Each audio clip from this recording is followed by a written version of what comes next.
Hi friends, வீட்டில் lemon ஊறுகாய் தீந்து போச்சு. அதனால் ஊறுகாய் போடலான்னு லெமனை கட் பண்ணி உப்பு போட்டு மிக்ஸ் பண்ணி வச்சுருக்கேன். அது 2 நாள் ஊறினதுக்கப்புறம் செஞ்சுக்கலான்னு.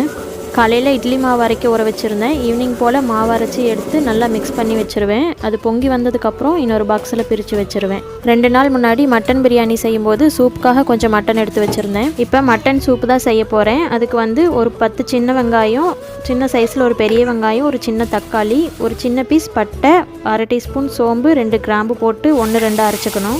ஒரு குக்கரில் 1 டீஸ்பூன் எண்ணெய், கருவேப்பிலை, அரைச்சி வச்சுருக்க பேஸ்ட்டு, 1 டீஸ்பூன் இஞ்சி பூண்டு பேஸ்ட்டு போட்டு வதக்கி விட்டுட்டு மட்டன் போட்டுக்கலாம். கொஞ்சமாக மஞ்சள் தூள், 1 டீஸ்பூன் மல்லித்தூள், 1 டீஸ்பூன் பெப்பர் பவுடர், 1 டீஸ்பூன் கறி மசாலா தூள், தேவையான அளவு உப்பு போட்டு 2 கிளாஸ் தண்ணி ஊற்றி மூடி வச்சிடலாம். 5 விசில் விட்டு ஓப்பன் பண்ணியாச்சு. பொடியை கட் பண்ண கொத்தமல்லி போட்டு நல்லா மிக்ஸ் பண்ணிவிட்டு ஒரு பவுலில் ஊற்றிக்கலாம். இது கூட பெப்பர் பவுடர் வேணாலும் போட்டுக்கலாம்.